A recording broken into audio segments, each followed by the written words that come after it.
kati ndi free buli golo njikubamu PLU ebadde yankejinga nganzi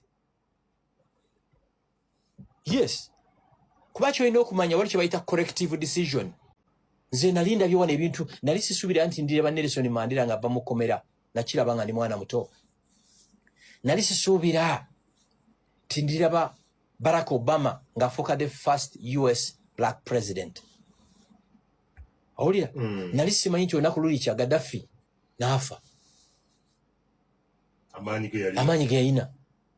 zino zonna jipu zolaba n'emizinga byonna byabwereere time etuuka nga fayiro yo balina ogiclosinga era ku nsi kuno mutye omuntu ali ogwo